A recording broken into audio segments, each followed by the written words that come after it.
Summer வந்தாச்சு. What's your plan for this holiday? எங்க கிட்ட விட்டுருங்க, நாங்க பாத்துக்கிறோம். VGT Holidays. GT Holidays, South India's #1 travel brand. இனி வீட்லயே பானிபூரி செய்யலாம் எல்லாரும். ஆச்சி பானிபூரி கிட். தேர்தலுக்கு ஓராண்டுக்கு முன்பே இந்த கூட்டணி சம்பந்தமான அறிவிப்பு வந்திருக்கிறது. இந்த கூட்டணி அமையாது, ரெண்டு சைட்லையுமே முரண்டு பிடிச்சாங்க. ஆனால் இப்போ ஒரு அறிவிப்பு வெளியாகிடும். ஃபர்ஸ்ட் உங்களுடைய டேக் என்ன? அந்த ஓராண்டுக்கு முன்னாலே இது வெளியாக இருப்பதற்கு மிகப்பெரிய காரணம் அமித்ஷாவினுடைய சாதுரியம்.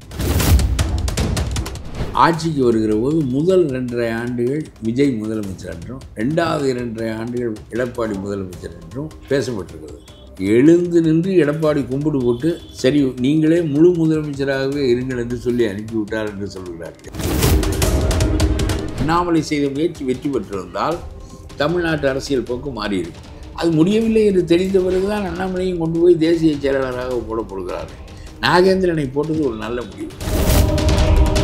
அமித்ஷா அவர்கள் மிரட்டி ஐடி இடி வழக்கு இதெல்லாம் வைத்து மிரட்டி எடப்பாடியை பணிய வைத்து விட்டார் அப்படின்ட்டு ஒரு விமர்சனம். மிரட்டியது மாதிரி தெரியவில்லை. எடப்பாடி வீட்டுக்கு வந்து சாப்பிட்டு விட்டு எடப்பாடி சொல்வதற்கெல்லாம் ஒப்பு கொண்டு விட்டு இந்த 3 பேரை சேர்ப்பதற்கு என்ன சிரமம்? ஸ்டாலினுக்கு ஓட்டு போட்டு விட்டாலே தன்னுடைய பிரச்சனை தீர்ந்து விடும் என்று நினைக்கிறான். இதுவரை ஒரு பிரச்சனையும் 10 ஆண்டு காலமாக தீரவில்லை என்பது அவனுக்கு புரிவதில்லை. அவன் தன்னை சார்ந்து போராடித்தான் அதை அடைய முடியுமே தவிர திமுக ஆட்சிக்கு வந்து அவன் கொள்ளையடிப்பதிலே தான் இருப்பானே தவிர இவனுடைய பிரச்சனையை பற்றி என்ன? இப்பொழுது முதல் பாடம் அண்ணாமலைக்கு கற்பிக்கப்பட்டது, 2வது பாடம் ஓபிஎஸ்க்கு கற்பிக்கப்பட்டது. ஓபிஎஸ், தினகரன், சசிகலா 3 பேரும் அமித்ஷா காலை பிடித்து தங்கிக் கொண்டே அந்த விமானத்தில் வந்தார்கள். நடுக்கடலில் வருகிற போது நம்ம எடப்பாடி இதுக்கு ஒப்புக்கொள்ள மாட்டேங்கிறார் என்று காலை உதவி விட்டார். அவர் 3 பேரும் உள்ளே விழுந்து விட்டார். இனிமேல் என்ன அரசியல் இருக்கிறது அவர்களுக்கு? உலகத்திலேயே மந்திரி சபையில் பாதி சிறையில் இருப்பது திமுக ஆட்சியில் தான் என்று உலக அரசியல் பேசப்படும்.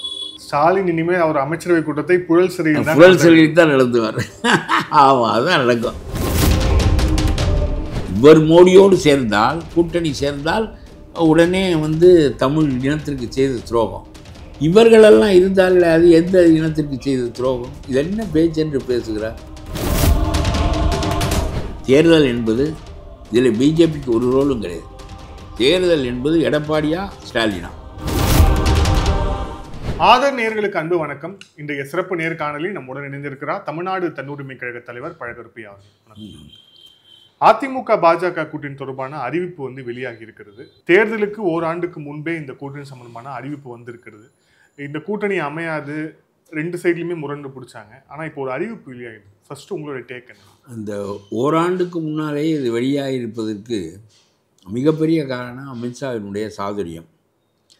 கொஞ்ச நாள் விட்டால் இப்பொழுது இந்த கூட்டணி விஜய்க்கும் அதிமுகவும் இடையே பேசப்பட்டு அது முறிந்து அடுத்த கட்டத்திற்கு இந்த கூட்டணி நகன்றிருக்கிறது.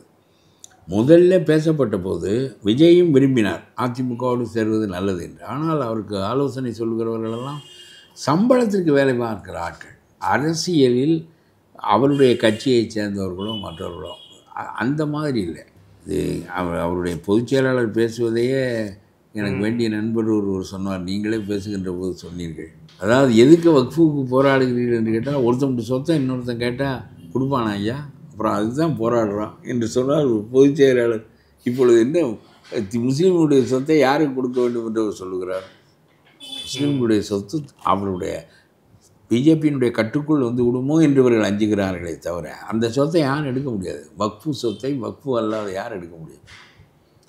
உலகத்தில் யார் எடுக்க முடியும்? இதை ஒருத்தன் சொத்தை இன்னொருத்தன் கேட்டால் கொடுப்பானா ஐயா, அதுக்கு தான் ஏன் போராடுறோம்னு ஒரு பொதுச் செயலாளர், ஒரு கட்சிக்கு பொதுச் செயலாளர் பேசுகிறார் என்று சொன்னால் அவருக்கு எவ்வளவு புரிகிறது என்று பாருங்கள். 2வது, கட்சியோடு உட்கார்ந்து பிரச்சனைகளை பேசி ஒரு முடிவெடுக்கின்ற தன்மை அங்கே இல்லை. எல்லாம் பெய்டு சர்வன்ஸ். இந்த யாரோ ஜான் ஆரோக்கியம் என்று ஒரு ஆள், அந்த ஆள் வந்து பாமகவை மூடி விட்டு விட்டார். அன்புமணியை முதலமைச்சராக்குகிறேன் என்று ஒரு பெரும் பணம் அங்கே பெற்று அன்புமணியை முதலமைச்சராக்கவில்லை, 3வது அமைச்சராகவும் ஆக்கவில்லை. இப்பொழுது இங்கே வந்து சேர்ந்திருக்கிறார். இவருக்கு வேண்டாதையெல்லாம் எதையாவது சொல்லி, அதாவது விஜய் நீங்கள் தான் முதலமைச்சர் ஆவீர்கள் என்று சொன்னால் அதை விரும்புகிறார் என்றால் அதற்கேற்ப பேசுகிறார்கள். அறிவுடையவனாக இருந்தால் இல்லை, நம்முடைய we should know our height என்று சொல்லி அவன் எடுத்து சொல்வான்.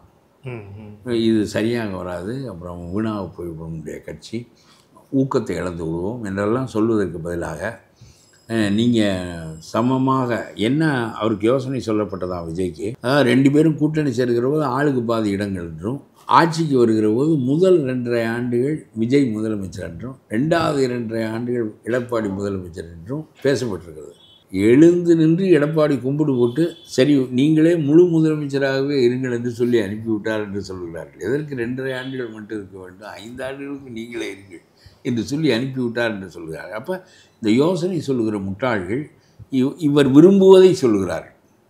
நீ முதலமைச்சர் ஆகிவிடுவாய் என்று அதை நினைத்துதான் கட்சி வைத்திருக்கிறார். ஆகவே நீ தனியாக நெல் ஆகிவிடுவாய் என்று இவர்களும் சொன்னால் இது என்ன நடக்கும்? இப்பொழுது அமித்ஷா இவ்வளவு அவசரப்பட்டதற்கு காரணமே ஏற்கனவே இவர்கள் கூட்டணி பேசினார்கள்.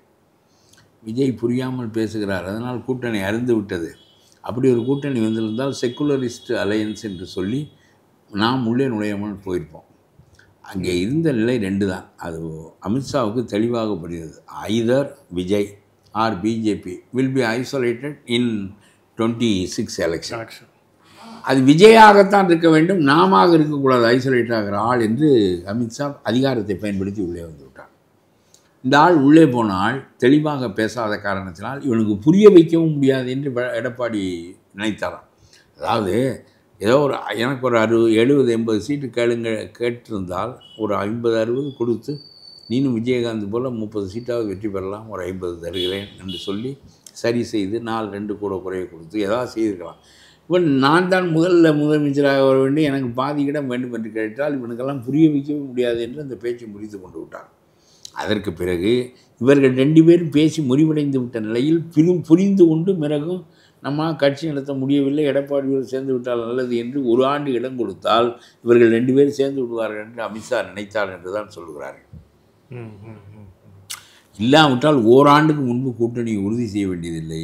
பத்திரிகையாளர்களெல்லாம் கூப்பிட்டு வைத்து விஜய் மீண்டும் எடப்பாடியோடு சேர்ந்து விடக்கூடாது, சேர்ந்து வேறு வகையான அதுலேயும் பாமக இருக்கும், மற்றவர்களும் இருப்பார்கள், கிருஷ்ணசாமி என்பவர் இவர்களெல்லாம் இருப்பார்கள்.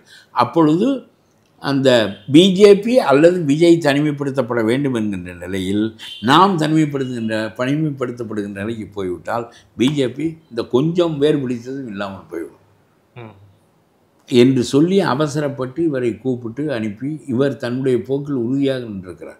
இவர்களுக்கெல்லாம் புரியவில்லை. இவர்கள் இப்படியே பேசி அவரை மிரட்டினார்கள். அப்புறம் எடப்பாடி அங்கேயே மூத்திரம் பெஞ்சு விட்டார், வேட்டி நனைந்து விட்டது என்ற கதையோடு கதை பேசுகிறான். என்ன இல்லாதெல்லாம் போடுகிறார்கள். இந்த கூட்டணி ஆட்சி தான் நடைபெறும் என்று அமித்ஷா சொன்னதாக இன்றைக்கு தினத்தந்தியில் தலைப்பு செய்தி வந்திருக்கிறது. முதல் பக்க செய்தி கூட்டணி ஆட்சி என்ற அதெல்லாம் தெளிவான செய்தி, தெளிவாக சொல்வார்கள். இந்த தளம் பிஜேபி ஆட்சியில் பங்கேற்கப் போகிறது அப்படி பேசுவார்கள். பொதுவாக என்டிஏ கூட்டணி வரும் ஆட்சிக்கு என்று சொன்னால் என்டிஏ கூட்டணி மோடி தலைமையில் எங்கே வரும், எடப்பாடி தலைமையில் இங்கே வரும் என்பதுதான் நிலை. ஆட்சியில் பங்கு என்பது உண்டா இல்லையா என்பது தெளிவுபடுத்தப்பட வேண்டிய ஒன்று. தெளிவுபடுத்தப்படவில்லை என்றால் இவர்களாகவே ஊகித்து கூட்டணி ஆட்சி வரும் என்று சொன்னார் என்று ஒரு புதிய கருத்தையும் குழப்பத்தையும் உண்டாக்குவதற்கு இவர்கள் முனைகிறார்கள். அவர் ஒரு பெரிய அனாலிஸ்ட்டு. இவர் இந்த யூடியூப்களெல்லாம் ஆக்கிரமிக்கிறவர். அவர் ஒன்று பேசியிருக்கிறார். நான் இதை எடப்பாடியினுடைய கூட்டணி என்று சொல்ல மாட்டேன், இது பிஜேபியினுடைய கூட்டணி தான், பிஜேபி தான் ஆதிக்கம் செலுத்துகிறார்கள், பிஜேபியினுடைய ஆட்சி தான் அமைய போகிறது, எடப்பாடி அதில் ஒரு பகுதி தான் என்பது போல் அவர் பேசுகிறார். நான் இந்த பேரையே ஒப்புக்கொள்ள மாட்டேன். எடப்பாடி முதன்மையாக இருப்பார், எடப்பாடி ஆட்சிக்கு வருவார். நானெல்லாம் சொல்லுகிறேன் ஸ்டாலின் வெர்சஸ் எடப்பாடி என்பதுதான் இன்றைய நிலைமை. பார்லிமெண்ட் தேர்தலில் மோடியா ராகுலா அல்லது எதிர்நிலையா என்கின்ற கேள்வி இருந்தது. ஆகவே மோடி தள்ளப்பட வேண்டும் என்று கருதுகிறவர்கள் எதிர்த்து வாக்களித்தார்கள், மோடி கொல்லப்பட வேண்டும் என்று நினைத்தவர்கள் ஆதரித்து வாக்களித்தார்கள். இங்கே எடப்பாடியா ஸ்டாலினா என்று கேள்வி எழும்போது ஸ்டாலின் தள்ளப்பட வேண்டும் என்று நினைக்கின்றவர்கள் எடப்பாடியை கொல்லப்பட வேண்டும் என்று நினைக்கின்ற நிலைக்கு வருவார்கள். ஆகவே இங்கே உள்ள கேள்வியில் பிஜேபியே இல்லை. பிஜேபி ஒரு தொங்குகிற குஞ்சம். நான் சொல்லுகிறேன், கிருஷ்ணசாமிக்கு தெற்கே உள்ள கிருஷ்ணசாமிக்கு என்ன இடமோ பாமகவுக்கு என்ன இடமோ அது மாதிரி இடம்தான் பிஜேபிக்கு. கொஞ்சம் ஒரு 10-20 சீட்டு கூட குறைய வாங்கலாம். ஆட்சியில் இருக்கிற காரணத்தினாலே தான் இவர்கள் வெளியே தெரிகிறார்கள். ஷியாம் 200 கோடி ரூபாய் செலவழித்திருக்கிறார்கள் அண்ணாமலையினுடைய தலைமையை ப்ரமோட் செய்வதற்கு. 200 கோடி ரூபாய். எனக்கு 50 கோடி ரூபாயிலே என்ன அண்ணாமலையோட கூடுதலாக உருவாக்கலாம். 50 கோடி இருந்தால் அண்ணாமலையை விட கூடுதலாக அந்த தலைமை கூறுகள் வெளிப்பட்டிருக்கும். எனக்கு ஆள் சேரும். இது ரொம்ப அநியாயம். மத்திய அரசாங்கத்தில் மோடி ஹானஸ்ட் பர்சனே தவிர அவருடைய கட்சி அவ்வளவு பெரும் பணக்காரர்களை வைத்துக்கொண்டு பெரும் பணத்தை திரட்டி இவர்கள் நடத்துவது போல தான் அவர்கள் நடத்தினார்கள். இப்போ இது 2 ஆண்டுகள் இந்த ஒரு பெரிய பரிசோதனை மேற்கொள்ளப்பட்டது. இந்த காங்கிரஸ்காரனுக்கு சொரணை இல்லை. பி. சிதம்பரம் கையில் போய் அந்த கட்சி மாட்டிக்கொண்டு விட்டது. அவரை பொறுத்தவரையிலும் எம்பி ஆக வேண்டும். எம்பி ஆனால் காங்கிரஸ் எப்படியோ மற்ற இடங்களிலே ஆட்சிக்கு வந்துவிடும். அதனாலே நாம் மந்திரி ஆகிவிடலாம். நாம் மந்திரியாக தான் முக்கியம். கட்சியை வளர்க்குறேன் என்று இவனை எய்த்தால் நாம் தனித்து நின்று வளர்வதற்கு வெகுகாலம் பிடிக்கும். நம்முடைய ஆயுள் போய்விடும் என்று சொல்லி இந்த திருநாவுக்கரசு, இந்த தங்கபாலு, இந்த சிதம்பரம் போன்றவர்களெல்லாம் இந்த கட்சியை வளர விடாமல் ஆல்டர்னேட்டிவ் பாலிடிக்ஸை எடுக்காமல் இழந்த ஆட்சியை பிடிப்போம் என்று நினைக்காமல் அப்படி நடந்திருந்தால் உண்மையிலேயே அதிமுக வெர்சஸ் காங்கிரஸாக இருக்கும். திமுகவே காணாமல் போயிருக்கும். ஒரு கட்டம் இந்திரா காந்தியினுடைய தயவிலே தான் 71லேயே கருணாநிதி ஆட்சிக்கு வருகிறார். இந்திரா காந்திக்கு பெரிய இமேஜ் ஏற்படுகிறது. குவிட் பாவர்ட்டி என்ற முழக்கத்தை முன்னால் வைக்கிறார். அவர் ஆட்சிக்கு வருகிற போது அவரோடு சேர்ந்து இவர் ஓடி வந்து விடுகிறார். அப்புறம் அது இந்திரா காந்திக்கு புரிகிறது. அப்புறம் பல அரசியலில் பல நிலைப்பாடுகள் ஏற்பட்டன என்பதை வைத்துக் கொள்ளுங்கள். ஆகவே காங்கிரஸ் மாற்று அரசியலை எடுக்கவே இல்லை. பிஜேபி மாற்று அரசியலை எடுப்பதற்கு அண்ணாமலைக்கு 200 கோடி ரூபாய் அவருடைய தலைமையின் மீது, அந்த குதிரையின் மீது பந்தயம் கட்டுகிறது. அண்ணாமலை மாற்று அரசியலை நேரடியாக திமுகவை மோதி தகர்த்து மத்தியில் அதிகாரம் இருக்கிற காரணத்தினால், கவர்னர் கைப்பாவையாக இருக்கிற காரணத்தினால், கவர்னர் ஒரு அரைலூஸாக இருந்த காரணத்தினால் இதையெல்லாம் பயன்படுத்தி அவர் ஒரு ஆட்டம் ஆடினார். அந்த ஆட்டம் பெரிய பயனளிக்கவில்லை. இன்றைக்கு மத்தியிலே தமிழ்நாடு ஒரு 10-15 இடங்களை பெற்று வந்திருந்தால் பிஜேபி இதுவும் இருந்திருக்கும். அதிமுகவோடு சேர்ந்து வருகின்ற போது அதிமுக பிஜேபி மாதிரியாகவே தான் அவர்கள் நினைத்தார்கள். இன்றைக்கு அந்த ஷார்ட்டேஜ் ஏற்பட்டதற்கு மிகப்பெரிய காரணம் இந்த அண்ணாமலை ரொம்ப அளவுக்கு அதிகமாக தனித்து போய் இல்லாத நம்பிக்கைகளை எல்லாம் உண்டாக்கி பெரும் பணத்தை அவருடைய தேர்தலிலே எம்எல்ஏக்கு 50 கோடி ரூபாய் செலவழித்தார்கள். அவருடைய தலைமையை உருவாக்கி 200 கோடி, எத்தனையோ 1000 கோடி உள்ளே இறங்கி இருக்கிறது. உள்ளே பணம் இவ்வளவும் பண்ணி அதிமுகவை பகையாக்கி அதிமுகவை நாரடித்து திமுக தான் பயன்பெற்றான்.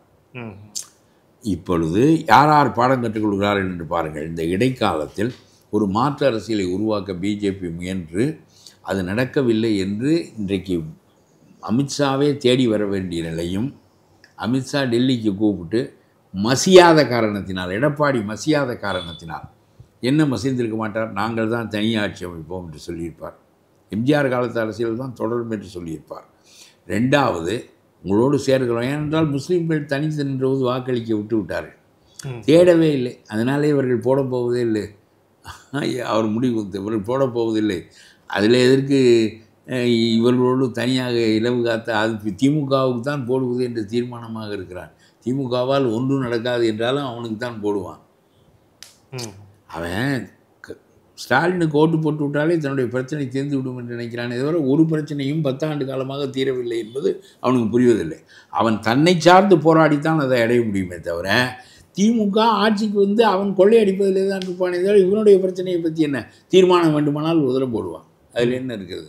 பாரதி சங்க ஆண்டு விழா தீர்மானம் போல அதில் ஒன்றும் இல்லை. ஆகவே இந்த எடப்பாடி இந்த கட்டத்தில் இவர்கள் 3 பேர் முயற்சி செய்கிறார்கள். இந்த 3 பேரையும், ஒன்று சசிகலா, தினகரன், ஓபிஎஸ், 3 பேரையும் அதிமுகவுக்குள் நுழைக்க முடியாமல் இவர்கள் தன்பக்கம் வைத்து கொண்டார்கள். அந்த தேர்தலில் படுதோல்வி. ஆக இனிமேல் நாம் தனித்து நின்றால் தமிழ்நாட்டில் ஊன்ற முடியாது என்ற முடிவுக்கு தெளிவாக அண்ணாமலையை மீறி அவர்கள் வந்து விட்டார்கள். அண்ணாமலை இன்னொரு முயற்சி செய்ய விரும்புகிறார். இருந்தாலும் அவர்கள் கேட்கவில்லை. இதுக்கெல்லாம் காலம் போதாது என்று சொல்லி தள்ளிவிட்டார்கள். இப்பொழுது முதல் பாடம் அண்ணாமலைக்கு கற்பிக்கப்பட்டது. 2வது பாடம் ஓபிஎஸ்க்கு கற்பிக்கப்பட்டது. ஓபிஎஸ், தினகரன், சசிகலா 3 பேரும் அமித்ஷா காலை பிடித்து தங்கிக் கொண்டே அந்த விமானத்தில் வந்தார்கள். நடுக்கடலில் வருகிற போது நம்ம எடப்பாடி இதுக்கு ஒப்புக்கொள்ள மாட்டேங்கிறார் என்று காலை உதறி விட்டார். அவர் 3 பேரும் உள்ளே விழுந்து விட்டார். இனிமேல் என்ன அரசியல் இருக்கிறது அவர்களுக்கு? இந்த பழனிசாமி கத்திக்கொண்டே இருக்க வேண்டியதான், புகழேந்தி கத்திக்கொண்டே இருக்க வேண்டியதான். புகழேந்தி வேகம் கொண்டார் பாருங்கள், அப்படியே அப்பா நாசமாக போய்விட்டோமே, நம்ம வழக்கு போட்டோமே, ரிட்டையர் என்றோமே, எல்லாம் என்றோமே, அமித்ஷா போய் அவர்கள் வீட்டில் சாப்பிட்டு விட்டாரே, இனிமேல் நம்முடைய கதி என்ன என்கின்ற அளவுக்கு நொந்து போயிட்டார்கள் இவர்கள். உறுதியாக 2 வெற்றி பெற்று விட்டாரே, இவர்கள் 3 பேரையும் சேர்ப்பதில்லை என்று அண்ணாமலைக்கு ஒரு பாடம், இந்த 3 பேருக்கும் ஒரு பாடம், 4 பேரும் பாடம் கற்றுக்கொண்டார்கள். கடைசியாக ஒரு முயற்சி செய்தார் நம்முடைய அமித்ஷா. இவர் வந்து ஒப்புக்கொண்டு போகவில்லை என்று தெரிந்தவுடன் செங்கோட்டையன் தலைமையிலே பிளக்க முடியுமா என்று கடைசி முயற்சி செய்தார்கள். செங்கோட்டையன் நிழல்தான் வருவார்கள் என்று தெரிந்த பிறகு அந்த முயற்சியை கைவிட்டு விட்டு இப்பொழுது மீண்டும் எடப்பாடியிடம் போய்விட்டார்கள். கடைசியாக இவர் போய் வெட்டுப்படுகிறார் பாருங்கள். அதெல்லாம் பலியாடு, என்றைக்கு நேர்ந்து விடப்பட்ட ஆடுகள் ஒரு நாளைக்கு அங்கே வெட்டப்படும் குலதெய்வத்துக்கு. இவர் போய் கடைசியாக மாட்டி என்ன ஆகுறது? ஆனால் இல்லை, அவர் மேலே எந்த நடவடிக்கையும் இல்லை, அவர் இன்னும் கட்சியில் தான் இருப்பார், அவருக்கு ஒரு சீட்டு கூட கொடுப்பார்கள். அது இல்லை, எந்த அளவுக்கு அவர்கள் ஆட்களை பிடித்து தூக்கி கொண்டு போகிறார்கள் என்று பாருங்கள். நிதியமைச்சரை பார்க்கிறார், உள்துறை அமைச்சரை பார்க்கிறார், பார்த்து என்ன செய்ய முடியும்? கட்சியை பிளக்க முடியாது. நான் சொல்கிறேன், 68 பேர் உள்ளே இருக்கிறான், 4 எம்எல்ஏ உன்னால் பிடிக்க முடியவில்லையே, அப்புறம் எப்படி நம்ம வீண் முயற்சி செய்து நம்முடைய இடம்பெயர்? நமக்கு ஒரு பெரிய மரியாதை இருந்தது, எடப்பாடிக்கு அடுத்த பெரிய மரியாதை, எடப்பாடிக்கு முந்தியவர் அவர், அதையெல்லாம் இழந்து விட்டார்களே. இப்பொழுது பாருங்கள், அண்ணாமலை அவுட்டு, செங்கோட்டையன் அவுட்டு, இந்த 3 பேரும் அவுட்டு, 5 பேரும் இப்பொழுது தொங்குகிறார்கள் அரசியல். பிஜேபி அவனுடைய அரசியலுக்குள்ளே நுழைந்து விட்டார், போய் இவர்களை வைத்து கூட்டணி என்று சொல்லி உருவாக்கி கொண்டு விட்டார். வைத்து இவர் வீட்டுக்கே வந்து விட்டார். இவருடைய கோரிக்கைகள் என்ன? முஸ்லீம் ஓட்டு போட போவதில்லை, அதை பற்றி பேச்சை இவர் விட்டு விட்டார். இந்த பக்கம் நின்று செய்கிற போது பாமக வரும், கிருஷ்ணசாமி கட்சி போன்றவை வரும். இவர்களுடைய கட்சிக்கு ஒரு 7% ஓட்டு உருவாக்கி இருக்கிறார்கள் வரும். அதற்கப்புறம் ஆன்டி இன்கம்பன்சி ஓட்டு வரும். ஸ்டாலின் ஒழிய வேண்டும் என்று நினைக்கின்ற வாக்குகள் கடைசி நேரத்தில் திரும்பும். வரிசையாக ஒவ்வொரு மந்திரியாக உள்ளே போகின்ற கட்டத்துக்கு வந்திருக்கிறார்கள். இப்பொழுது கடைசியாக நேரு, துரைமுருகன் வீட்டில், நேரு வீட்டில், செந்தில் பாலாஜி வீட்டில், ஒரு பொன்முடி வீட்டில், எல்லாரும் வரிசையாக ஒருவர் மாறி ஒருவர். தேர்தலுக்கு முன்பு 4 பேர், பொன்முடிக்கு தண்டனையே வழங்கப்பட்டு விட்டது, அந்த ஸ்டேயை எடுத்தால் உள்ளே போயிடுவார். அடுத்தது, நான் மந்திரியாக இருப்பதிலே அரசாங்கத்துக்கு சுப்ரீம் கோர்ட்டுக்கு என்ன வருத்தம் என்று கேட்ட செந்தில் பாலாஜியும் போய்விடுவார். வரிசையாக போவார்கள். அதனுடைய டோட்டல் இமேஜ் உலகத்திலேயே மந்திரி சபையில் பாதி சிறையில் இருப்பது திமுக ஆட்சியில் தான் என்று உலக அரசியல் பேசப்படும். நம்முடைய தமிழ்நாடு முன்னுதாரணமாக எடுக்கப்படுகிறது என்று சொல்லுகிறாரே, உலக அரசியல் இது எடுக்கப்படும். நீங்க ஏற்கனவே ஒரு நேர்காணல் சொல்லியிருந்தீங்க, ஆதன்ல தான் ஸ்டாலின் இனிமேல் அவர் அமைச்சரவை கூட்டத்தை புழல் சிறையில் தான் நடத்துவார். ஆமாம், அதுதான் நடக்கும். அப்பொழுது வெட்கப்பட மாட்டார்கள். ஆக இவ்வளவு அரசியலும் நடந்த பிறகு நேற்று கதறி போய் இந்த கனிமொழியை விட்டு பேட்டி கொடுக்க விடுகிறார்கள். இந்த கனிமொழியினுடைய யோக்கியதை டிகார் சிறைச்சாலையில் 1.5 ஆண்டுகள் ஆவண்ணா ராஜாவோடு இவரும் சிறை இருந்தார் என்பதுதான். இந்த பாவண்ணா சிதம்பரம் டிகார் சிறைச்சாலையில் இருந்தார். தமிழ்நாடு இங்கிருந்து தமிழ்நாட்டு சிறைகளுக்கு போக வேண்டிய தமிழர்கள் வடநாட்டு சிறைக்கு போனார்கள் என்றால் மைய அரசை கொள்ளையடிப்பதற்கு இவர்கள் அந்த அரசியல் மாறியது. வடக்கு வாழ்கிறது தெற்கு தேய்கிறது என்ற அரசியல் போய் வடக்கிலே போய் அங்கேயும் சுரண்டுவதற்கு நமக்கு ஒரு வாய்ப்பு இருக்கிறது. அங்கே போய் தமிழர்களுடைய உரிமையை அவர்கள் பெற்றுக் கொடுக்கவில்லை. இன்னும் சொன்னால் ஈழம் அழிந்ததற்கு இவர்கள் உள்ளே போய் மந்திரியாக இருந்தது தான் காரணம். தமிழனுடைய உரிமையை இவர்கள் பெற்றுக் கொடுக்கவில்லை. தமிழ் அழிவதற்கும் தமிழ் ஈழம் அழிவதற்கும் காரணமாக இருந்தார்கள் என்பது ஒரு புறம். இதுபோக இவர்களெல்லாம் டிகார் சிறைச்சாலையை அலங்கரிக்க வேண்டிய அளவுக்கு வந்ததற்கு காரணம் மத்திய அரசாங்கத்தை சுரண்டுவதற்கு தயாராகிவிட்டார்கள். இந்த களவாணித்தனம் அங்கே வரையில் விரிந்து விட்டது. அவர் நேற்று ஒரு பேட்டி கொடுக்கிறார். தமிழர்களுக்கு செய்த மாபெரும் துரோகம், கட்சிக்கு மட்டுமில்லை தமிழர்களுக்கு செய்த துரோகம். நீ வாஜ்பாயோடு சேர்ந்தபோது யாருக்கு செய்த துரோகம்? அது ஒரிசாவுக்கு செய்த துரோகமா? நீங்களெல்லாம் போய் வாஜ்பாய் அரசிலே 1.5 ஆண்டுகள் மூச்சு பேச்சு இல்லாமல் கிடந்த முரசொலி மாறனை கடைசி நாள் சுடுகாட்டுக்கு போகிறது வரையில் மந்திரியாக வைத்திருந்தீர்கள். அத்தகைய நெருக்கடியை கொடுத்தீர்கள். அப்பொழுது வாஜ்பாய் என்ன ஆர்எஸ்எஸ்னுடைய வழிவந்தவராக இல்லாமல் வேறு எதனுடைய வழிவந்தவராக இருந்தார்? இவர் மோடியோடு சேர்ந்தால், கூட்டணி சேர்ந்தால் உடனே வந்து தமிழ் இனத்திற்கு செய்த துரோகம். இவர்களெல்லாம் இருந்தார்களே, அது எந்த இனத்திற்கு செய்த துரோகம்? இது என்ன பேச்சென்று பேசுகிறார்? பிஜேபியோடு சேராதவன் 2 பேர் தான். ஒன்று கம்யூனிஸ்ட், இன்னொன்று காங்கிரஸ். 2 பேரும் சேர மாட்டான். 2 பேரும் நேர் இது. எப்படி திமுகவும் அதிமுகவும் ஒன்று சேராதோ அது மாதிரி மற்றவர்கள் எல்லாரும் நுழைந்தவர்கள் தான். இப்பொழுதும் நான் ஒரு செக்குலரிஸ்ட் மைண்ட் உடையவன். ஆனாலும் கூட பிஜேபி சேர்வதை நாம் ஒப்புக்கொள்வதற்கு காரணம், இப்பொழுது போட்டி ஸ்டாலினா எடப்பாடியா என்பது தானே தவிர இதிலே இவர்களுக்கு ஒரு வேலை இல்லை. இவர்களும் சேர்ந்து வருகிறார்கள். நாம் ஆடப்போகிறோம், ஆட்டத்தில் இவனும் சேர்ந்து வருகிறான். அதனால் நமக்கு என்ன நட்டம்? உன்னுடைய 4-10 இடத்தை என்னிடமிருந்து நீ பெறு, உனக்கு இருக்கிற 8% ஓட்டை நான் பயன்படுத்தி கொள்கிறேன். ஆனால் யார் வருவதற்கு பயன்படுத்தி கொள்ளப்படுகிறது என்றால் எடப்பாடி வருவதற்கு. மாற்று அரசியல் எடப்பாடியிடம் இருக்கிறது. உன்னிடம் வருவது தான் அச்சத்திற்குரியது. அண்ணாமலை செய்த முயற்சி வெற்றி பெற்றிருந்தால் தமிழ்நாட்டு அரசியல் போக்கு மாறியிருக்கும். அது முடியவில்லை என்று தெரிந்த பிறகுதான் அண்ணாமலையும் கொண்டு போய் தேசிய செயலாளராக போடப்படுகிறார்கள். நாகேந்திரனை போட்டது ஒரு நல்ல முடிவு. நைனா நாகேந்திரன் தெற்கே கொஞ்சம் பழைய நண்பராக. ஆமாம், எனக்கு ரொம்ப பழைய நண்பர். நானும் அவரும் பாதி நேரம் உட்காந்து, அவர் இப்படி மந்திரியாக இல்லை, ரொம்ப அவர் மந்திரியாக இருந்தவர் பழைய காலத்தில். பிறகு அம்மாவினுடைய காலத்தில் நான் எம்எல்ஏ ஆக இருக்கிற போது 2 பேர் மந்திரியாக இல்லை. ஒன்று வேலுமணி, அவர் என் பக்கத்தில் தான் துளையை உரசி கொண்டு உட்கார்ந்து கொண்டு 2 பேரும் விளையாண்டு கொண்டும் பேசிக்கொண்டு தான் இருப்போம். வேலுமணி நான் என்னுடைய எம்எல்ஏ காலத்துக்கு பிறகு தான் அவர் மந்திரியாக வந்தார். அதே மாதிரி நம்முடைய நயினா நாகேந்திரன் அந்த காலகட்டத்தில் மந்திரியாக இல்லை. அதனால் பாதி நேரம் என்னை அந்த கட்சி பெரிதாக போற்றவில்லை. அதனால் பெரும்பான்மையான நேரம் வடை சாப்பிட்டு கொண்டும் இந்த பெஞ்சில் உட்கார்ந்து கொண்டும் பேசி கொண்டிருப்பது தானே தவிர 2 தடவை போலீஸ் மானியத்தில் பேசினேன், 3ஆம் தடவை பேச வேண்டாம் என்று சொல்லிவிட்டார் ஜெயலலிதா. அப்புறம் அவர்களோடு நயினா நாகேந்திரன் பழகுவதற்கு நல்லவர் என்பது மட்டுமல்ல, கொஞ்சம் மகளிர் செல்வாக்குள்ளவர். அந்த பக்கம் ஒரு பெரிய சமூகம் சார்ந்தவர். அதெல்லாம் இவர்களெல்லாம் ஜாதி அடிப்படையில் எல்லாவற்றையும் பார்ப்பார்கள் என்ன. அதனாலே இப்பொழுது நயினா நாகேந்திரன் பெஸ்ட் சாய்ஸ் பிஜேபிக்கு. அது ஒரு விதத்தில் பயன் கொடுக்கும் என்று தான் நான் நினைக்கின்றேன். இல்லை திமுக தரப்பிலிருந்து இல்லை திமுக தரப்பில் ஒரு கனிமொழி சொல்லியிருக்கிறார், தமிழர்களுக்கு செய்த துரோகம் என்று சொல்லிவிட்டு நான் கேட்கிறேன், நீ வாஜ்பாயிடம் சேர்ந்து துரோகம் இல்லையா என்பது ஒரு பக்கம் இருக்கட்டும், நீ என்ன பேச வேண்டும்? ஸ்டாலின் சொல்லுகிறார் வக்ஃபு தீர்மானம் கொண்டு வரப்படுகிறது பாராளுமன்றத்திற்கு. 1.5 நிமிடம் தான் பேசினார் தம்பித்துறை என்று பேசுகிறார்.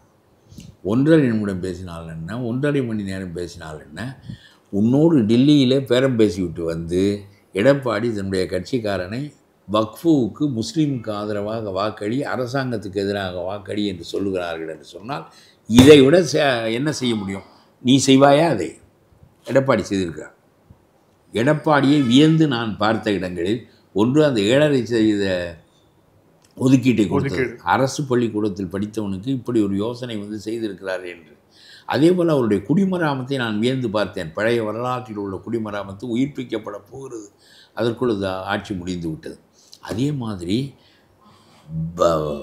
அமித்ஷாவோடு ஒரு பக்கம் பேரம் பேசிக்கொண்டு இன்னொரு பக்கம் முஸ்லீம்களுக்கு ஆதரவாக முஸ்லீம்கள் நமக்கு வாக்களிப்பதில்லை என்று தெரிந்த பிறகும் தம்பித்துறையை விட்டு நீ வந்து வக்ஃபில் பிஜேபிக்கு எதிராக வாக்களி என்று சொல்கிறார் என்றால் மென்று முழுங்க முடியவில்லை திமுகவால்.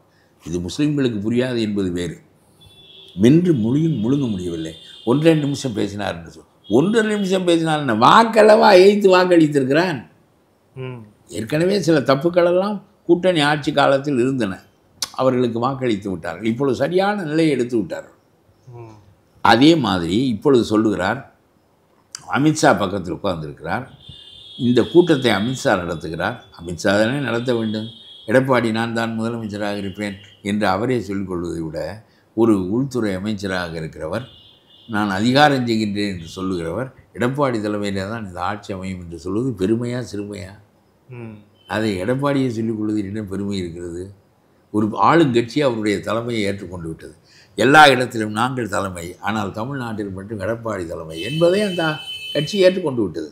அதை அவர் அறிவிக்கிறார். இங்கே அவர் பேசி என்ன செய்ய போகிறார்? 100,000 கூட்டத்தில் பேசலாமே எடப்பாடி. ஒரு காலத்தில் கருணாநிதி முதலமைச்சராக வர முடியுமா என்கின்ற அளவுக்கு சீட்டு குறைந்து விட்டது திமுகவில். இந்திரா காந்தியை விட்டு சொல்ல சொன்னார். நாங்கள் தோற்றாலும் எண்ணிக்கை குறைந்தால் காங்கிரஸ் எண்ணிக்கை கூட வந்து திமுக எண்ணிக்கை குறைய வந்தாலும் கருணாநிதி தான் முதலமைச்சர் என்று சொல்லலாம். அப்பொழுது கூட்டணி, இப்பொழுது கூட்டணி இல்லை. அந்த தெளிவெல்லாம் முன்னும் கிடையாது. அதில் சரியாகத்தான் இருக்கிறார். இப்பொழுது அவர் பக்கத்தில் உட்கார்ந்துருக்கிறார். உனக்கு வெட்கமாக இல்லையா என்று கேட்கிறார். எதுக்கு வெட்கப்பட வேண்டும்? வக்ஃபுக்கு எய்த்து ஓட்டு போட்டு விட்டு வந்திருக்கிறார். அவருக்கு பக்கத்தில் அமித்ஷா உட்கார்ந்துருக்கிறார். ஏன் வக்ஃபுக்கு ஓட்டு எனக்கு சார்பாக போடாமல் முஸ்லீம்களுக்கு சார்பாக போட்டா என்று கவலைப்பட வேண்டியவர் அமித்ஷா, பெருமைப்பட வேண்டியவர் எடப்பாடி. ஓட்டு எதிராக போட்டு விட்டு வந்து கூட்டணி பேச உன்னால் முடியுமா? நீ எல்லாம் பேசுகிறாய், உனக்கு எழுதி கொடுத்ததை பேசுகிறாய். விஜய் மாதிரி நாட்டில் இருக்கிற தலைமை பூரா எழுதி கொடுக்குற தலைமை. ஒரு தலைமைக்கும் அறிவு சொந்தமாக கிடையாது. சொந்தமாக பேசுகிற சீமானுக்கு அறிவு கிடையாது, உளறல்.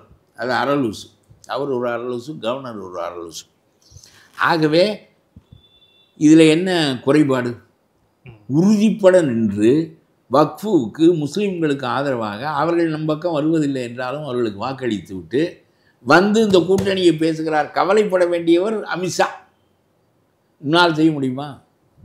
நீ பேசுகிறாய், இன்னும் குற்றஞ்சாட்டுகிறாய். உன்னால் அந்த அறிக்கையில் ஒரு பெப்போடு ஒரு சரியான கருத்தை முன்வைக்க முடியவில்லை உன்னால். இப்பொழுதும் சொல்லுகின்றேன், தேர்தல் என்பது இதில் பிஜேபிக்கு ஒரு ரோலும் கிடையாது. தேர்தல் என்பது எடப்பாடியா ஸ்டாலினா. ஆகவே எடப்பாடி என்கின்ற நிலை பழைய நிலை. இந்த ஏற்கனவே ஒரு புதிய முயற்சி, மாற்று அரசியலுக்கு நடந்த முயற்சி தோற்றுவிட்டது. ஒரு தரம் 10 கட்சிகள் சேர்ந்து மாற்று அரசியலுக்கு முயன்றார்கள். அது விஜயகாந்த் தலைமையில் திருமாவளவன் மக்கள் நல கூட்டணி ஒரு தரம் முயன்றார்கள். அது சரியாக வரவில்லை. அப்புறம் காலம் தொடர்ந்து செய்ய வேண்டும். சும்மா ஒரு நாளில் வந்து விட்டு பிறகு சரியாக வரவில்லை என்றால் அவர் கூட்டணிக்கு போய்விட்டார்கள். அப்புறம் கமலஹாசன் வந்தார். அப்புறம் அவர் ஒன்று நடக்கவில்லை. இப்பொழுது அவர் பெரிய முயற்சியாக இல்லை. இப்பொழுது அண்ணாமலை மாற்று அரசியல் என்று சொல்லியே வந்தார். ஆல்டர்னேட்டிவ் பாலிடிக்ஸ் பிஜேபி, நாங்கள் தமிழ்நாட்டு அரசியலை கையில் எடுப்போம் என்று சொல்லி கூட்டணியெல்லாம் சேர்த்து பார்த்தால் பெரும் பணத்தை செலவழித்து பார்த்தார்கள், அதிகாரத்தை பயன்படுத்தி பார்த்தார்கள். ஒன்றும் நடக்கவில்லை. மீண்டும் பழைய எடப்பாடியிடமே வந்து சேர்ந்து விட்டது. இது ஒரு பெரும் சோதனைக்கு பிறகு நடந்திருக்கின்ற முயற்சி என்று தான் எனக்கு படுகிறது. ஆகவே ஆன்டி இன்கம்பன்சி ஓட் என்று சொல்லுகின்ற எதிர்வாக்குகள் அப்படியே எடப்பாடிக்கு வரும். இந்த தரம் எடப்பாடி ஆட்சி அமைப்பதற்கான வாக்கு வரும். ரொம்ப அதிசயமாக இருக்குது. இவர்கள் இன்னும் காலமெல்லாம் சொல்லிக்கொள்ள வேண்டியதான். எடப்பாடி ஊருக்கு போய் சசிகலா காலை தொட்டார். இதை மட்டும் இன்னும் ஒரு 50 ஆண்டுகளுக்கு சொல்லிக் கொண்டிருக்கேன். ஆனால் அது மக்கள் மத்தியில் எடுப்படாது. அப்படிங்கிறது என்னது? அதுக்கப்புறம் 1000 காரியங்கள் வரும். 4.5 ஆண்டுகள் முதலமைச்சராக இருந்து நிலை பெற்று விட்டார். 3-4 ஆண்டுகள் எதிர்க்கட்சியாக இருந்து நிலை பெற்று விட்டார். அமித்ஷாவை வர வைத்து விட்டார். தன்னுடைய கருத்துக்களுக்கு ஏற்ப அவருடைய கூட்டணியை அமைத்துக் கொள்வதற்கு அவர் இறங்கி வர வைத்து விட்டார். ஒரு ஓபிஎஸ்ஐ உள்ளே சேர்க்க முடியவில்லையே அமித்ஷாவால். ஒரு தரம் முயன்று பார்த்து அவர் ஒத்து வரவில்லை என்றவுடன் வீட்டுக்கு வந்து இல்லை உங்களுடைய சௌரியப்படி நீங்கள் தேர்தலை நடத்தி கொள்ளுங்கள், நாங்கள் அதிமுகவின் உள்வகாலத்தில் தலையிட மாட்டோம் என்றால் உன்னுடைய காலை கட்டி கொண்டு தொங்கினானே அவன் 3 பேர் என்ன பண்ணுவான்? சுருக்கு போட்டுக்கொள்ள வேண்டியதான். ஓபிஎஸ், தினகரன் இவர்களெல்லாம் உன்னை நம்பித்தானே அரசியல் நடத்தினார்கள். நீ என்றைக்காவது ஒரு நாள் சேர்த்து வைத்து விடுவா என்று தான் நடத்தினார்கள். இல்லை, இதில் என்னன்னா அமித்ஷா அவர்கள் மிரட்டி ஐடி இடி வழக்கு இதெல்லாம் வைத்து மிரட்டி எடப்பாடியை பணிய வைத்து விட்டார் அப்படின்ட்டு ஒரு விமர்சனம். மிரட்டியது மாதிரி தெரியவில்லை. எடப்பாடி வீட்டுக்கு வந்து சாப்பிட்டு விட்டு எடப்பாடி சொல்வதற்கெல்லாம் ஒப்பு கொண்டு விட்டு இந்த 3 பேரை சேர்ப்பதற்கு என்ன சிரமம்? அவ்வளவு மிரட்டுகிற ஆற்றல் அவருக்கு இருந்தால் ஆரம்பத்திலிருந்து சொல்லுகிறார், இவர்களை சேர்க்க மாட்டேன். தேர்தல் ஆணையத்துக்கு இரட்டை இலை ஏற்கனவே ஒப்புக்கொள்ளப்பட்ட இரட்டை இலை மீண்டும் விவாதத்துக்குரியதாக ஆக்கப்படுகிறது. பயப்படாமல் தானே இருந்தார். நான் ஒரு முறை இதுக்காக பேசினேன், உங்களிடம்தான் பேசினேன் என்று நினைக்கிறேன். இரட்டை இலை இல்லாவிட்டால் நீங்கள் ஒற்றை இலையில் வெற்றி பெறலாம், அனுதாபம் உங்களுக்கு திரளும். இரட்டை இலையை கேள்விக்குரியதாக ஆக்கினீர்கள். எல்லாம் பண்ணித்தான் பார்த்தீர்கள். என்ன உங்களுடைய கட்சியிலும் 4-2 பேர் ஒரு சோதனைக்கு உட்பட்டவர்கள் இருக்கிறார்கள், அஞ்சுகிறவர்கள் இருக்கிறார்கள் என்ற ஒரு ஒழுக்கம் இருந்தாலும் தலைமை அஞ்சுகிறதா என்பதுதான் கேள்வி. நீயும் அந்த கொடநாடு தோட்டத்திலிருந்து பேசுகிறீர்கள். கொடநாடு தோட்டம் தானே இது? ஆமாம். அதிலிருந்து இவர் மீது அந்த பழி இந்த பழி வரிசையாக கொலைப்பழி வரையிலும் சுமத்தி பார்த்தார்கள். எல்லாம் நடந்து அவர் வார்டுக்கு அமைதியாக வந்து கொண்டே இருக்கிறார். ரொம்ப அதிகமாக பேசாமல் அவருடைய அரசியலை நடத்தி அமித்ஷாவை தன்போக்கு கொண்டு வந்து விட்டாரே. இப்பொழுது எடப்பாடி தலைமையில் ஆட்சி அமையும் என்று சொல்வதை விட நீ பண்ணிய முயற்சிகள் பூராவும் தோற்றுவிட்டன. உனக்கு வேண்டிய ஆட்களெல்லாம் வெளியே வைக்கப்பட்டிருக்கிறார்கள். அப்படியானால் எடப்பாடியினுடைய நோக்கம்தான் முற்றுப்பெற்றிருக்கிறது. எடப்பாடி ஒன்றை விரும்பினார், செக்குலர் கவர்மெண்ட்டாக உண்டாக்குவோம் என்று விஜயை இழுத்து பார்த்தார். விஜய்க்கு தன் யோசனை கிடையாது. யோசனை சொல்லுகின்ற இடத்தில் எல்லாம் பெய்டு செல்வன்ஸ் இருக்கிறார்கள். அவர்கள் இவர் விரும்புவதை சொல்லுகிறார்கள், நீதான் முதலமைச்சர் என்று விடாமல் சொல்லி கொண்டிருக்கிறார். ஆகவே அது சரியாக வரவில்லை. இந்த நிலையில் காலம் செல்ல செல்ல மீண்டும் விஜய் உள்ளே நுழைந்து விடக்கூடும் என்று இவர் அந்த இடத்தை அடைத்து விட்டார். இது என்ன சாணக்கியத்தனம் அமித்ஷாவிடம் இருந்தது என்றால், ஒரு வருஷத்துக்கு முன்னால் அந்த கதவை மூடிவிட்டது இவருடைய சாணக்கியத்தனம். இப்போது விஜய் தனித்து விடப்பட்டிருக்கார். ஆமாம், தனித்து விடப்பட்டு விட்டார். இல்லை, இப்போ இதுக்கப்புறம் இந்த அலைன்ஸில் அவர் உள்ள வரதுக்கான வாய்ப்பே இல்லைன்னு இல்லை. வரலாம், வந்தால் ஆளோட ஆளாக இருக்க வேண்டியதானே. நான் முதல் 2 வருஷத்துக்கு முதலமைச்சராக இருப்பேன் என்று சொல்ல மாட்டார். ஏன்னா முதலமைச்சர் இடத்துல ரொம்ப பல பேர் இருப்பார்களே, அது சொல்ல முடியாது. பிறகு மீண்டும் இடங்களை பகிர்கின்ற போது எல்லாருடைய இடங்களிலிருந்து ஒரு 10 இடம் 20 இடத்தை பிடுங்கி அவர்களுக்கு குறைத்து, அப்பொழுதும் ஒரு தன்கட்சி ஆட்சியிலே தான் வைத்துக்கொள்வார். இவருக்கு கொஞ்சம் கொடுக்கலாம், இவர் வேறு வழி இல்லை என்றார். இந்த அளவு சனியனை முதலே வாங்கி கொண்டிருந்தால் இவர் ரொம்ப பெரிய இடத்தில் இருந்திருப்பார் இந்த விஜய். இனிமேல் போய் எடப்பாடியினுடைய அணியில் சேர்வது என்பது பிஜேபியை முழுங்க வேண்டும். அவருக்கு அந்த சிரமம் இருக்கும். ஆகவே நிச்சயமாக விஜயால் ஸ்டாலினுடைய ஓட்டில் ஒரு பகுதியை மைனாரிட்டி ஓட்டை பிடிக்க முடியும். நிச்சயமாக கிறிஸ்டியன் ஓட்டை பிடித்து விடுவார். முஸ்லீம் ஓட்டை பிடிக்க முடிகிறதோ இல்லையா, கிறிஸ்டியன் ஓட்டை பிடிப்பார். அது அவருக்கு முதல்ல அது ஒரு 4-5% குறைந்து விடும். அப்புறம் இவருக்கு திருமாவளவனுடைய ஓட்டையெல்லாம் அவர் பிடித்து விடுவார் என்று சொல்கிறார்கள். எல்லா காலனிகளிலும் ஆன்டி இன்கம்பன்சி ஓட்டையும் தானே அவர் பிடிப்பார். ஆன்டி இன்கம்பன்சி ஓட்டை ஒரு பகுதி கொஞ்சம் பிடிக்கலாம். ஆன்டி இன்கம்பன்சி ஓட்டு எப்பொழுதுமே யார் ஆட்சி அமைப்பார்களோ அவர்களை நோக்கி திரும்பிவிடும். யார் எடப்பாடி தான் ஆட்சி அமைக்க முடியும் என்கின்ற கருத்து இருக்கிற போது கிறிஸ்டியன்ஸ் நம்முடைய ஒரு ஆள் வந்திருக்கிறார் என்று போடலாம். அது ஸ்டாலினுடைய ஓட்டு. அப்புறம் இந்த மீனவர்களுக்கு ஒரு பகுதி இந்த கட்சியில் இருக்கிறார்கள் என்று சொல்கிறார்கள்.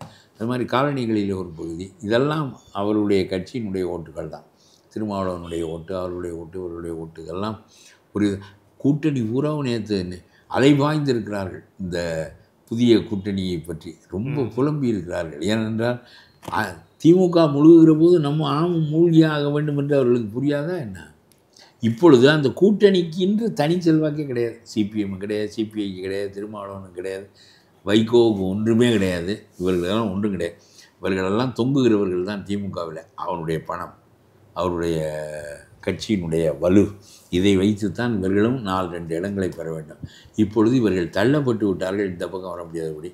நீங்கள் கொஞ்ச நாளைக்கு முன்னாடி வந்து தொலைத்திருந்தால் இன்று வந்திருக்கலாம். விஜய், திருமாவளவன் அவர்களெல்லாம் இந்த பக்கம் வந்தார். அவர் ரொம்ப காலம் காத்திருந்தார், கதவை திறந்து வைத்துக்கொண்டு. நீங்கள் வரவில்லை. இப்பொழுது உங்களுக்கு மாற்றே இல்லை. ஸ்டாலினோடே இருந்தாக வேண்டும். ஸ்டாலின் மூழ்குகிற கப்பல் என்றால் பயணம் செய்கின்ற நீங்கள் மூழ்குவீர்கள். நிச்சயமாக ஸ்டாலின் 2வது தினம் ஆட்சிக்கு வந்து திமுகவுக்கு பழக்கமே இல்லை. தமிழ்நாட்டு அரசியலில் அதிமுக தான் தொடர்ந்து ஆட்சியில் இருக்குமே தவிர எம்ஜிஆர் சாகின்ற வரையிலும் ஆட்சியில் இருந்தார். ஜெயலலிதா 2வது தினம் ஆட்சிக்கு வந்து விட்டு தான் செத்தார். ஒன்றால் முடியாது. ஆகவே நீங்கள் சேர்ந்து ஒழிய வேண்டியது தான். இதுதான் இப்பொழுது சேர்ந்து இவர்களும் மூழ்கி விடுவார். அதுதான் அந்த நிலைக்கு வரும். அதற்குள்ளாக அந்த இடத்திற்கு அவர்கள் கொண்டு வரப்படுவார்கள். அவர்களுடைய இடம் அவர்களுக்கு காட்டும். தினந்தோறும் ஒரு மந்திரி மேல் நடந்து கொண்டே இருந்தால் ஒரு வருடத்திற்குள் கடைசியாக ஸ்டாலின் மீது நடக்கின்ற வழக்கோடு அந்த ஆட்சி முடிவடையும். டெல்லியில் நடந்தது போல. ஆமாம். ஏன்னா இப்போ அந்த ப்ரெஸ் கான்ஃபரன்ஸில் இன்னொரு ஹைலைட்டான ஒரு பாயிண்டாக சொன்னது, அமித்ஷா வாசித்த அந்த ஊழல் பட்டியல். ஊழல் என்னென்ன ஊழல் நடந்திருக்கிறது, டாஸ்மாக் ஊழல் பற்றி சொன்னார். டாஸ்மாக் ஊழலில் இவ்வளோ ஊழல் நடந்திருக்கு, மதுபான விஷயங்கள், அதுக்கப்புறம் job for scam, Senthil Balaji மீதுன்னு சொல்லிட்டு ஒரு பெரிய ஊழல் பட்டியலை வச்சிட்டார். ஸோ ஊழல் அப்படிங்கிற அந்த ஒரு விஷயத்தை தான் அமித்ஷா இந்த ப்ரெஸ் மீட்டில் சொன்னார். நேற்று இரவு செய்தி வெளியிட்டிருந்த பிரைம் மினிஸ்டர் மோடி அவர்களும் அதை குறிப்பிட்டார் அப்படிங்கிறத பார்க்குறோம். ஸோ முக்கியமான அஸ்திரமாக ஊழல் பாருங்க. ஒரு பிரைம் மினிஸ்டர் தனியாக அறிக்கை வெளியிடுகிறார், மகிழ்ச்சி தெரிவித்து வெளியிடுகிறார். நம்முடைய கூட்டணி அதிமுகவினுடைய வருகையால் வலிமை பெற்று பொலிவு பெற்றிருக்கிறது என்று சொல்கிறார். ஆக அவர்கள் எவ்வளவு தாகத்தோடு வந்திருக்கிறார்கள். இந்த அண்ணாமலை புரியாமல் அவரை போட்டு நான் மாற்று ஆட்சிக்கு வந்து விடுவேன், நான் மாற்று ஆட்சி அமைத்து விடுவேன் என்று சொல்லி பண்ணினாரே தவிர, ஐயா ஆளை விட்டால் போதும் வாயா நீ அங்கே டெல்லியில் உனக்கு ஆஃபீஸில் இடம் கொடுக்கணும்னு சொல்லி இப்பொழுது இவருடைய வருகை எவ்வளோ எதிர்பார்க்கிறார்கள். இவர்கள் சொல்லுகிறார்கள் 5 நடிகர்கள் கொண்டிருந்தார், இவர் மீது வழக்குக்காக பயந்து போய்விட்டார். ஒரு பிரதம மந்திரி எதற்காக வரவேற்பு தெரிவிக்க வேண்டும்? தன்னுடைய கீழே தனக்கு கீழே அடிமையாக இருக்கின்ற ஒருவனுக்கு வரவேற்பு தெரிவிக்க வேண்டிய அவசியம் இல்லையே பிரதம மந்திரிக்கு. ஒரு உள்துறை அமைச்சர் இங்கே வந்து சாப்பிட்டு விட்டு, குமரி அனந்தனுடைய சாவு கூட பிஜேபியினுடைய சாவு போல் கருதப்பட்டு விட்ட காரணத்தினால் காங்கிரஸ்காரன் வரமாட்டேன் என்று சொல்லிவிட்டார். அவர் காங்கிரஸ் தலைவராக பிஜேபி தலைவராக ஆக்கிவிட்டார் தமிழிசை கடைசியாக. அதாவது மகளை அவர் பிஜேபிக்கு போக அனுமதி, காங்கிரஸில் இருந்து ஊறிய குமரி அனந்தன் மகளை எதற்காக, தேசிய கட்சி தானே உனக்கு வேண்டும், தேசிய கட்சியில் நீ காமராஜ் கட்சியில் இரு என்று சொல்லி இங்கே இருக்க வைக்காமல், சரி நான் தான் இங்கே இருக்கணும் நீ வேணா அங்கே போய் பாரு என்று சொல்லி போக வைத்ததனுடைய பலன் அவருடைய சாவு பெருமையாக கொண்டாடப்பட்டது. அதனால் காங்கிரஸ்காரன் சாவு போல் அது கருதப்படாமல் பிஜேபிக்காரனுடைய சாவு போல் கருதப்படுகின்ற நிலைமையை தமிழிசை ஏற்படுத்தி விட்டான். அது உள்துறை அமைச்சரெல்லாம் வந்த பிறகு கடைசியில் அது அந்த மாதிரியான ஒரு நிலையை ஏற்படும். இன்னொரு விஷயம், பிரதமர் மோடி அவர்கள் வெளியிட்டிருந்த அந்த செய்தி குறிப்பில் இன்னொரு முக்கியமான விஷயமா, 2026 தேசிய ஜனநாயக கூட்டணி அதிமுக ஆட்சி பெறும்.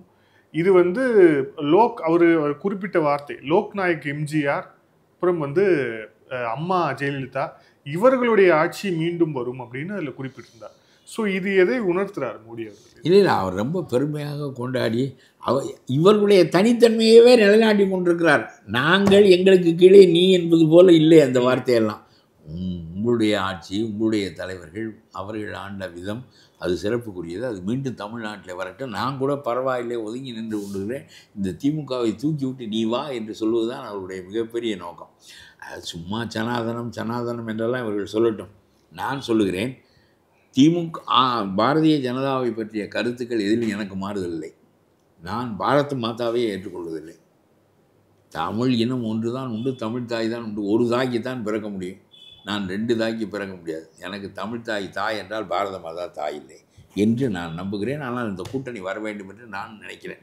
அதுக்காக என்னுடைய கருத்துக்களிலே மாறுதலில்லை. சிறுபான்மை மக்கள் தங்களுடைய உரிமைகளை, தங்களுக்குரிய சட்டங்களை அவர்களோடு கலந்து தான் மாற்ற வேண்டுமே தவிர, ஒரு பெரும்பான்மை அரசு அதை செய்வதில் இத்தகைய சட்டங்கள் அது காங்கிரஸ் அந்த செக்குலரிசம் என்கின்ற கொள்கையை கடைபிடித்தது, காந்தி கடைபிடித்த கொள்கை அது.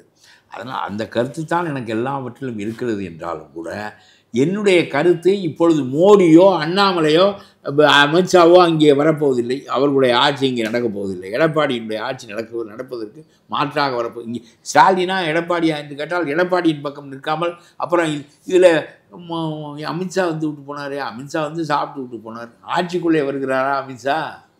ஆட்சிக்குள்ளே வருகிறவன் அதிமுக காரன் தானே, அதை விட இவன் பரவாயில்லை என்பது தான் என்னுடைய. நான் அதிமுகவை விமர்சனம்லாம் செய்திருக்கிறேன், அது வேறு.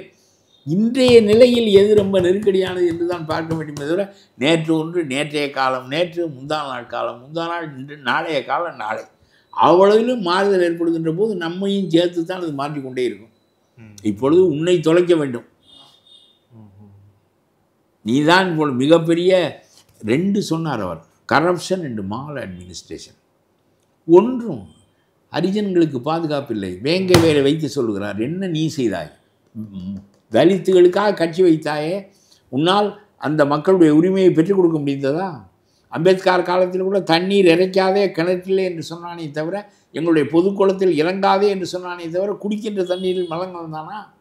அம்பேத்கர் காலத்தை விட அசிங்கமான காலமாக வந்துவிட்டது ஸ்டாலினுடைய காலம். நீ யாரை பாதுகாப்பதற்கு முயன்றாய் என்று கேட்க திருமாவளவனால் முடியவில்லை என்றால், எதற்கு நீ தாழ்த்தப்பட்டவர்களுக்காக கட்சி வைத்திருக்கிறாய்? சும்மா அம்பேத்கர் என்று சொல்வதில் என்ன பயன் இருக்கிறது? உனக்கு கூட்டணி வேண்டும், 4 பேர் நீங்கள் பவருக்கு வர வேண்டும். அதற்கு உங்களுடைய மக்கள் பெயரை பயன்படுத்தி கொள்ள வேண்டும், அம்பேத்கர் பெயரை ஒரு இதுவாக ஆக்க வேண்டும். இதானே அடிப்படை. கம்யூனிஸ்ட்டும் எல்லாவற்றையும் இழந்து விட்டானே. இல்லாவிட்டால் கம்யூனிஸ்ட் கட்சிக்கு இல்லாத கொள்கை உலகத்தில் எங்கே இருக்கிறது? சாம்சங்கினுடைய தொழிலாளியை மீட்க அவனால் முடியவில்லை. ஸ்டாலின் சாம்சங்குக்காக பேசுகிறார் என்று வெளிப்படையாக சிபிஎம் தலைவர் சொல்கிறார் ராமகிருஷ்ணன். கோர்ட்டிலே போய் அரசாங்கம் சாம்சங் முதலாளிக்காகத்தான் பேசுகிறது, எங்களுக்காக பேசவில்லை என்று சொன்னாலும் நான் அவனோடு தான் இருப்பேன்.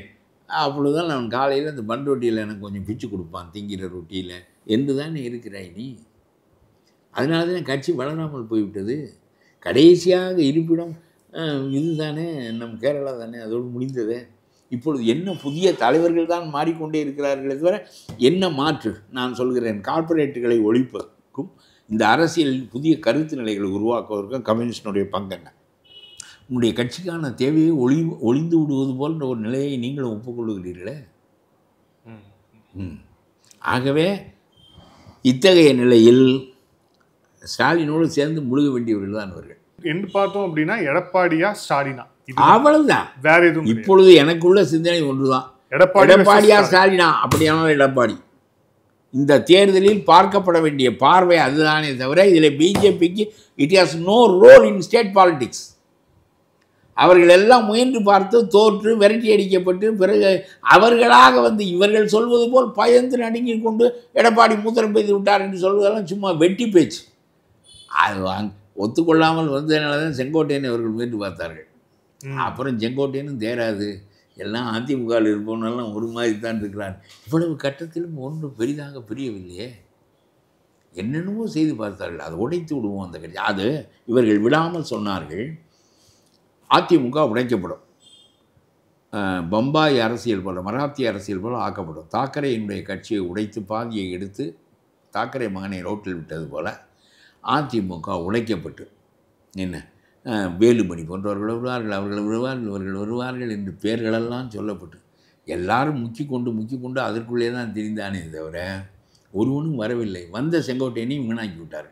சும்மா அவர் பாட்டு கிடந்துருப்பார் தோட்டத்தில். அவரை கூப்பிட்டு ரெண்டு தரம் டெல்லிக்கு வரவழைச்சாங்க. பிறகு அவருடைய கற்பு போயிடுச்சு. ரெண்டு தரம் அங்கே போயிட்டு வந்தோன்னு அவருடைய கற்பு போயிடுச்சு. ஒரு அதிமுகக்காரன் அசையிலே. அது அப்போ வெறும் ஏதோ ஒரு நிறுவனமாக அது நின்றுவிட்டது என்று நினைக்கவில்லை.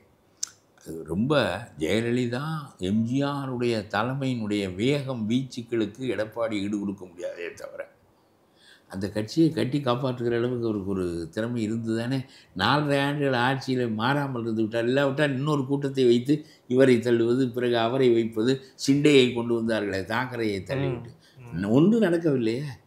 அதற்கு பிறகு இவருடைய கட்சியிலே நீ தாக்கரே மகனை தள்ளிவிட்டு சிண்டையை கொண்டு வந்தது போல் இங்கே வந்து வேல்மணியை கொண்டு வா, இல்லை செங்குட்டுவனை கொண்டு வா, இல்லை வேறு யாரையாவது கொண்டு வா. நீ கொண்டு வந்த ஆட்களையெல்லாம் ஊண்டி வைக்க முடியவில்லையே. பிறகுதானே நீ வந்து எடப்பாடி வீட்டில் சாப்பிட்டு விட்டு சரி கூட்டணி பேசுகிறோம், உன்னுடைய தலைமையிலேயே ஆட்சி நடத்தி என்று சொன்னது எதற்காக என்றால் ஸ்டாலின் வேண்டாம், ஸ்டாலின் தொலையட்டும், எடப்பாடி நடத்தி விட்டு போகிறார். சிரித்தால் சிரிப்பார், ஒரு விருந்தாவது வைப்பார். என்னை பொறுத்தவரையிலும் இதில் பிஜேபியை பற்றி நான் சிந்திக்கவே இல்லை. பிஜேபி இங்கே it has no role at all in state politics. எல்லாம் எவ்ரிதிங் ஹேட் பீன் ட்ரைடு, என்ன ஒன்று நடக்கவில்லை. ஆகவே இப்பொழுது நமக்கு மாற்று எடப்பாடியா என்றால் ஆமாம், மாற்று எடப்பாடி தான். அது அவர் ஆட்சியில் இருந்தபோது மெய்ப்பித்திருக்கிறார். கட்சி இன்றைய காலம் வரையிலும் கொண்டாந்து விட்டார். என்ன உடைய ஓபிஎஸ் போய், தினகரன் போய், எல்லா ஆட்களும் போய் இவர் கேவலமாக பேசி ஆகா கொடநாட்டில் இவர் கொலை செய்து விட்டார் என்று என்ன சொல்லவில்லை, அவரை என்ன சொல்லவில்லை. மகனை அவுரங்கசீப் யார் சிவாஜி ஆலையோ யாரையோ இது பிணையாக பிடித்து வைத்திருந்தது போல் மிதுனை பிடித்து வைத்திருக்கிறார்கள் என்றெல்லாம் அரசியலில் பேசினார்கள். இங்கே உட்காருன்ட்டாரலாம், மிதுன் அங்கேயே உட்கார்ந்துருந்தாராம். என்ன எனக்கு மிதுன் யாரென்றே நான் பார்த்ததில்லை, உட்கார்ந்துருந்தாராம். பிறகு இவர் பேரம் பேசி ஒத்துக்கொண்டவுடன் மிதுன் என்னவெல்லாம் பேசினார். பிறகு மிதுன் வந்து இது இது ஷா வந்து எடப்பாடியினுடைய டேம்ஸுக்கு தானே வந்திருக்கிறார். இதை தான் திமுகவால் தாங்க முடியவில்லை. தமிழர்களுக்கு துரோகம் செய்து விட்டார். நீ சேர்ந்தால் துரோகம் இல்லை, இவர் சேர்ந்தால் துரோகமா? நீ போய் அந்த அரசாங்கத்திலேயே பங்கு பெற்றாய், அந்த அரசாங்கத்திலேயே பங்கு பெற்றாய். நான் சொல்லுகிறேன், இவருடைய அரசாங்கம் இங்கே நடக்கப் போகிறது. இதிலே BJP has no role at all. அதனாலே பிஜேபியோடு சேர்ந்தார், மதம் போய்விட்டது. முஸ்லீம்கள் வேண்டுமானாலும் ஓட்டு போட மாட்டார்கள், அவன் நம்ம சொன்னாலும் போட மாட்டார்கள், அது வேறு. என்ன எல்லாரும் நான் சொல்கிறேன், முஸ்லீம்கள் இந்த அரசியல் கட்சிகளை விட்டு தனித்து தாங்கள் ஒரு கூட்டமாக போராடினால் தங்களுடைய உரிமை நிலைநாட்டிக் கொள்ளலாம். அவர்கள் தாங்கள் ஒரு தனி கூட்டமாக போராடாமல் இந்த 4-2 எம்எல்ஏ பதவி வருகிற முஸ்லீம்களை நம்பிக்கொண்டு திரிந்தால் இவர்கள் கொண்டு போய் ஸ்டாலினுடைய கொட்டடியிலே தான் அடைப்பார்கள். ஓட்டு போட்டதோடு முடிந்தது. ஒரு காரியமும் அவர்களுக்கு நடக்காது. இந்த நேர்காணல் இறுதியான கேள்வி, பொன்முடி அவர்கள் பேச்சு சைவத்துக்கும் வைணவத்துக்கும் அவர் ஒரு புது டெஃபினிஷன் கொடுத்திருக்கிறார். ஆனால் எப்படி இப்படி ஒரு வக்கரித்த மனநிலை ஒரு மந்திரியாக இருக்கிற மனிதனுக்கு இந்த வயதில்? ஏன்னா நீங்க ஒரு பேட்டிலையும் சொல்லிட்டே இருப்பீங்க, சைவமும் வைணவமும் தான் நம்மளுடைய சமயம். ஆமாம், நம்முடைய தமிழ் சமயம், சமயம் அப்படின்னு நம்முடைய சொல்லிட்டே சமயம். இவங்க சனாதனத்தை பத்தி ஏதாவது பேசினா கூட வந்து யாரும் என்ன மாதிரி இப்படி ஒரு மந்திரியா சைவத்தையும் வைணவத்தையும் மந்திரியா ஒரு ஒரு வந்து நின்று கொண்டு அனுபவிப்போமா படுத்து கொண்டு அனுபவிப்போமாங்கிறதுக்கு நாமும் நின்று கொண்டு இருக்கிறது, ஊதி படுத்து கொண்டு இருக்குது. இதெல்லாம் இந்த ஆள் சொல்ல அப்படி தான் எனக்கு தெரியுது. இந்த மாதிரி ஏதாவது வக்கரிப்பாக சிந்திப்பார்களா? இந்த ஆளை வைத்து கொண்டு என்ன 3 ஆண்டு சிறை தண்டனை பெற்றவர், என்ன அவரை வந்து நிறுத்தி வைத்து விட்டு வந்தால் மறுபடியும் மந்திரியாக ஆக்குகிறார்கள். அவ்வளவு பேர் ஒட்டுமொத்த திமுகவும் புழலுக்கு போன பிறகு திமுக நீதி கட்சி அழிந்தது போல் அழியும். இந்த ஸ்டாலினுடைய ஆட்சி தான் கடைசி ஆட்சி. உதயநிதியெல்லாம் நினைத்தவர் முடியாது. எங்களுடைய முன்னோர்கள் ஆண்டார்கள் என்று சொல்லி கொண்டிருக்க வேண்டியதான்.